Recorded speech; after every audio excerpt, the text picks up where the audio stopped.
In this video, we'll talk about simplify your life.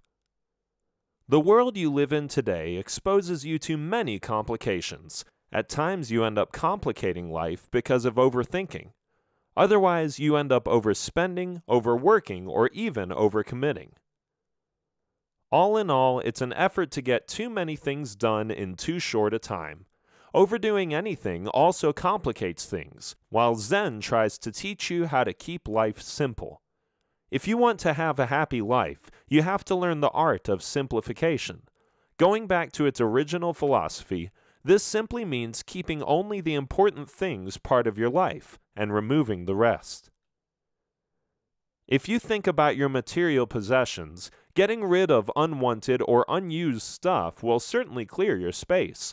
This will give you peace of mind and make you happy to have a clean and open house to live in.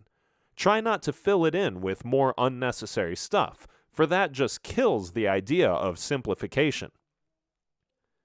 But when you take the same idea to another level, simplifying life can also help you get through dark times. When you clear your mind of negativity and unruly thoughts that don't matter, you also provide space to your mind. This space will help you absorb things that are actually important. Clear out your mind by taking in only what keeps it fresh. Say if you're a book collector and keep on stocking books endlessly, there will come a time when you'll run out of space. You'll either have to stop buying new books or chuck out some old ones. Similarly, if you keep on adding unnecessary stress and things to your life, there will also come a time when you'll collapse. On the other hand, if you choose to select only what is important, you'll feel weightless and happier. How you want your life to be happy depends completely on your own choices. Here's another example to consider. Suppose you keep holding on to a grudge and dislike for someone. In the end, you'll only be wasting your time and energy dwelling over possible scenarios that might never take place. The only way you can overcome all this is to simplify your life by letting go of things that don't matter. Prioritize. Once again, let's start off with a reminder of what's most important to you. Make this your unequivocal priority and stick to it. Ideally, the structure of your daily life should be a reflection of your priorities. If you say that family is your priority, then make a commitment to spend a designated time with your spouse and kids. If you say health is a priority, then you should be doing everything you can for a healthier you.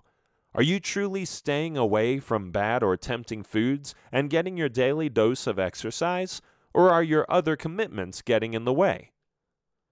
When you prioritize, you need to be honest with yourself.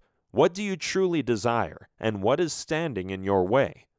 If you can honestly answer these two questions, you can start simplifying your life fairly easily. As you prioritize, you'll also be filtering out a lot of excess baggage. In other words, you'll be simplifying your life. It can become a process where you rearrange your life so that it closely reflects your priorities. If you long to spend more quality time with your kids and other significant half, then streamline your emails, put away your phone, or even cut back on your work hours. If you really want to paint, then clear out your room and make a studio space for yourself.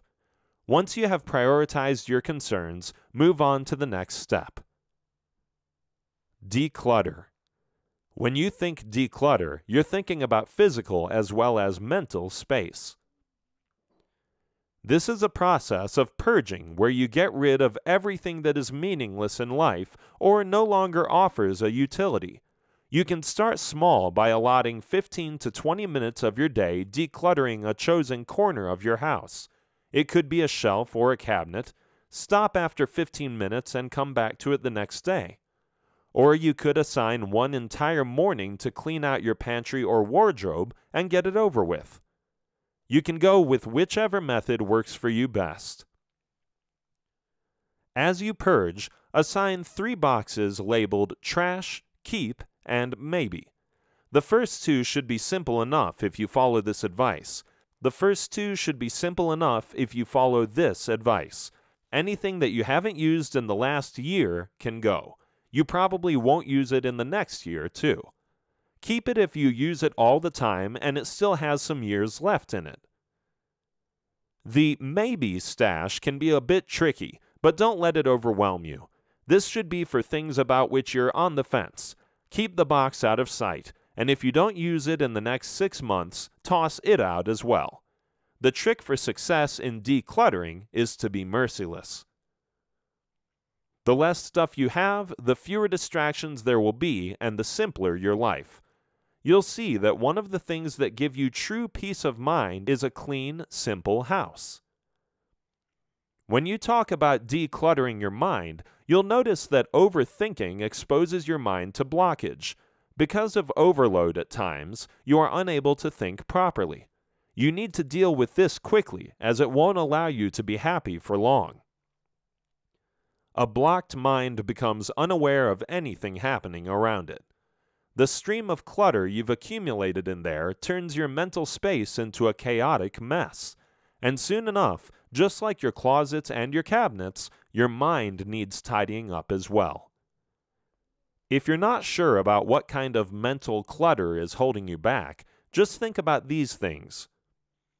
Worrying about the future, ruminating about the past, thinking of everyday routines, complaints and grudges, regrets, commitments.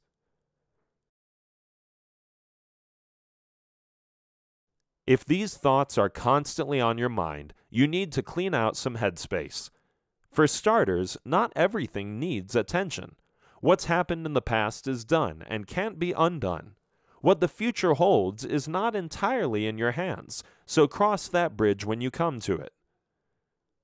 Any negative thoughts that you may be harboring need to go as well, for these will always hold you back. Build a positive skill set. You need to do more than just exist. You need to live. Most people think that existing is enough simply because they have too much going on with not enough time to get it done in. It keeps them so busy that they can't really bother with things like simplification. The problem with this scenario is that they miss out on the essence of life. To simplify means to indulge in a little bit of management. Manage your time and your life wisely so you develop a skill set of lifelong habits, organization, and punctuality. As you simplify things when starting or stopping a habit, it can make life easy. For example, if you want to join a gym, choose one that is close to home. This will make it more convenient for you to go there every day easily.